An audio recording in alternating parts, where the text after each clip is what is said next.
All right, so I've been away for a little while and there's been a lot of stuff going on contributing to the fact that I've been away from YouTube for a little bit. But this package right here is going to kind of change a lot of what I do here on YouTube and in the new studio space. Some of you guys know that I've been building a new studio space, and that's kind of come with some challenges in recent months, which I'll get to in some other videos. But this package right here is gonna change the way I do things on YouTube and moving forward in this studio space. So for the longest time, I've been working from one computer. It's been this Dell laptop that I've run as my work computer as a teacher, but it's also run my whole studio setup. And it's been super handy to work that way. For a long time, I was traveling between Sydney and Newcastle, and I needed to work on the road a lot, and a laptop kind of suited all those needs. But recently we bought this new home and I've been building this studio, and I've been building a lot of DIY gear and using more outboard, and being in a setup studio has allowed me to kind of push my system and my mixing a lot harder and do more complicated things. And I'm also wanting to do more content on YouTube, like live streaming and stuff like that. And behind the scenes, I've been trying to actually find a way that I could use my current setup with that laptop for live streaming and start showcasing all the analog workflow that I have in this new studio setup, and also be able to in the future do some live streams of DIY builds of preamps and EQs and all that sort of stuff too. And what I found myself being constantly frustrated with was that I just couldn't get things to work, either because the laptop couldn't handle all the processing, or I'd have connectivity funny issues when trying to do certain content creation in Premiere. And basically I was just having all these issues. And what I started to notice is that it was all based around that laptop. However, sometimes it's time to realize that a certain tool that you're using is kind of just getting in the way.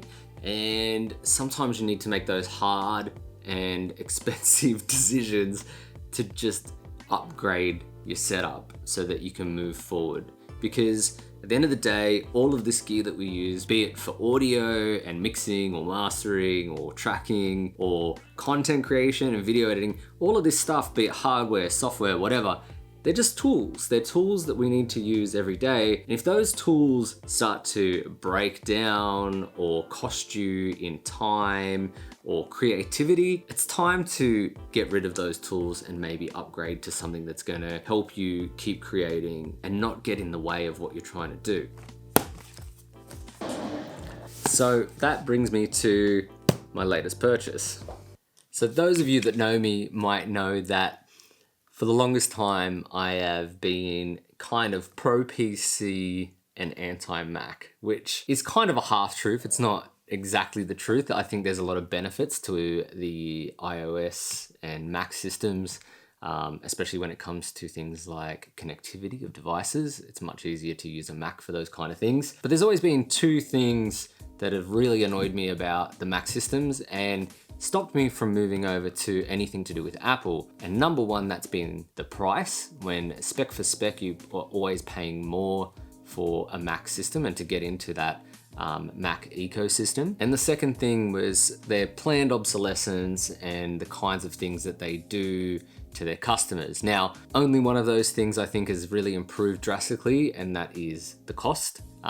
Due to the new M1 Mac chips, the cost of a Mac device has dropped considerably. And recently I was looking for a PC desktop solution so that I didn't have to run my laptop for everything. I could have the option of doing live streaming off a desktop that had a bit more power and it could handle all the things that I'm trying to throw at it. And when I was weighing up the cost of the new M1 Max and comparing it to PC spec for spec, I kind of came to this conclusion that actually the Mac stuff started to become much more attractive, especially when considering that I would actually start to get more out of my current hardware, especially my interface, which runs off Thunderbolt. So I digress, but I'm getting to the point now. I recently picked up a new Apple M1 Max Studio, and we're gonna open it up today.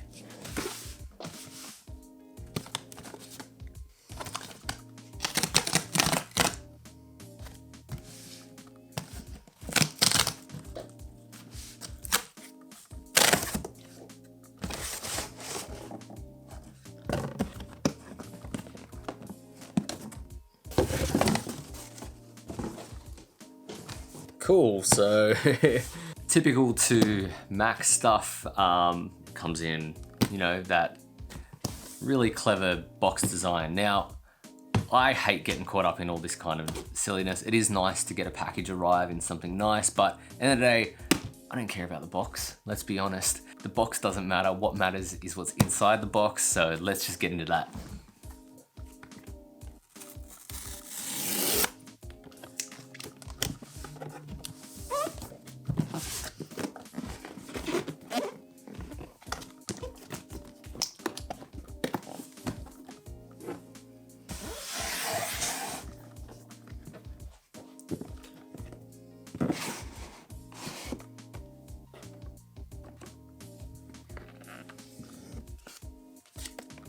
Wow, it's super compact.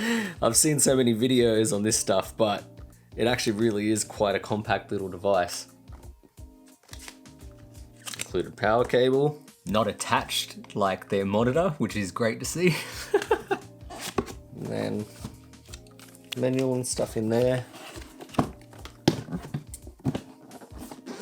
So when the box came in, I was actually shocked at how small that was, but man, like, it's such a small form factor. Like, you can see here, it's only just wider than my head. And to think that this will compete with something like a full desktop tower, like, that's kind of incredible, because it means, one, I have a device that's way less noisy and less hot, which is very, very important if I want to record in this space. But it also means it takes up less space on my desk. And that at the moment is crucial to me because I have so much hardware that I'm starting to install here, and I need to be able to get around here on my desk space, and I don't want things in the way. So I guess the only thing left to do is just start setting this bad boy up and run it through its paces and start installing a bunch of software, and hopefully it all works and we start getting some cool content back on this channel. So this is just a quick video to tell you guys where I'm at. I've got this great new bit of gear that I'm going to be working on. I'll have more info on this real soon as I put it through its paces with my particular setup in music production. I'm going to have a bunch of different videos about how this works and how it integrates with everything that I'm doing. And very, very soon, I'm going to have videos showing the full new studio setup.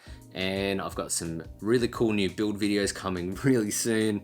And if you could help out the channel by subscribing down below.